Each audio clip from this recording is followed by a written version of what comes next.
I mean, let's face it. We all turned our eye to it at that time. I was guilty of it. I mean, I didn't care. I was happy that we had baseball, to be honest with you, and happy we had this huge rivalry going on with the Cardinals and the Cubs. At that time, I didn't really think it was that big of a deal. I didn't think it was, honestly, that bad no, at the time. It was until afterwards. We all knew during the season when the Androstein was seen in McGuire's locker, and he was asked about it, and he's like, yeah, you know what? Yeah, it's not against the rules of baseball. Yeah, I'm allowed to take it. No, and like I said, I didn't question it until Brady Anderson hit 50 home runs from the leadoff spot. But the thing about it was, though, and if you really, here's my take on it. Yeah, with these guys doing it, Sosa, McGuire, whatnot, whatever they were doing, whether or not it's performance enhancing drugs, whether or not it's steroids, whatever, you can put all that into the same group, in my opinion.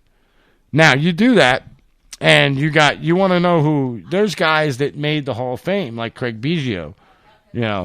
Those guys did the same thing Mark McGuire and Sammy Sosa were doing. Admitted it, though. Same thing. Yeah. Same thing. McGuire admitted it. Not to Congress. Remember, him and Rafael Palmeiro. Biggio never admitted it to Congress. Well, he never got tested. He never was called to testify. But they lied to Congress. But McGuire admitted it. I mean, all these later, guys not to Congress. Sammy Sosa still has it. That's why they're held back in the Hall of Fame, because they went to Congress and they lied about. Rafael Palmeiro lied about it. No, Mark McGuire didn't. You can't say Mark McGuire lied about it. Let's see. I'll have to look that up. Mark McGuire pleaded the fifth when he was asked about it. Okay. So technically, Mark McGuire did not lie about it. He just didn't tell everything until a later time, which he's entitled to do that. Mark McGuire broke no law. Jose Canseco and Sammy Sosa. Unlike Rafael Palmeiro, Sammy Sosa, and everybody else who testified who did say no and did break the law.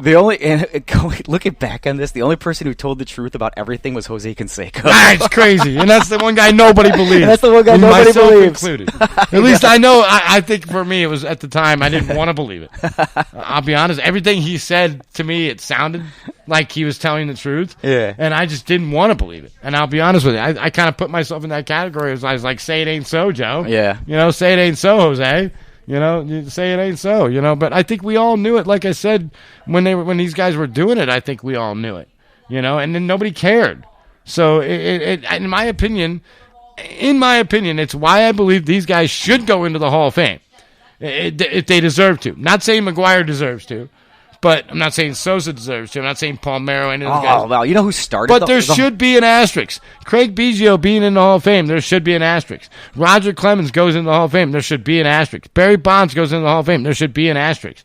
Anybody that played in that era that was anywhere brought up with a steroid allegation or PEDs, whatever you want to call it. I have a trivia Androstein, whatever.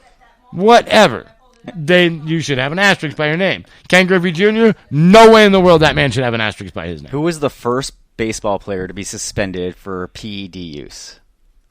Oh, God. Suspended for 105 games. He was a stud. Trying to remember who. I'll give you a hint. He played shortstop for the Oakland A's and then the Baltimore Miguel Orioles. Tejada. Miguel Tejada. I knew it was somebody. I was like, man. I wanted to say he was a monster. A-Rod. Now I know why, man. I wanted to say A-Rod, but I think he was like third. He was one of the first shortstops that just jacked 30-plus home runs consistently every year. Yeah, now I know why. When they started going after people, they started going after the big names. You're absolutely right about that. Yeah. And like I said, these guys go into the Hall of Fame, and that's fine and dandy with me, but there should be an asterisk. But the guys that didn't do it, and then no, there shouldn't be an asterisk by their name at all. And they should, and a lot of those guys should go on Hall of Fame. But my original point to this, on why I'm all right with it, is because of this. You want to say McGuire and Sosa did it? Wow. That's fine. I got no problem with that. But how about the other 60 to 80% of the guys playing against them that also were doing it? How about the pitchers that were all doing it? I know. That's why I say I really don't have a problem with it. All right. To be honest with you. I'll end it. Real quick, breaking news. Yeah. We talked about the NFL real quick. Yeah. There might not You're getting breaking news. College football. 23 Clemson football players test positive for COVID-19. Yeah, there's not going to be any college football this year. So you heard it right here first. No, college football has been canceled, ladies and gentlemen. 3 MLB teams close up their spring training camps. Yeah, it's not good. Sports is on the brink of being shut down completely. And what did I say? When you end sports, that's the end of civilization. Look at the Greeks. Look at the Romans. Look at us. All right. This is horrible. Yep. It's horrible news. We'll be back with more sports news eventually. For Bill Siebert, I'm Larry Timko. This is the Larry Timko Podcast. See y'all.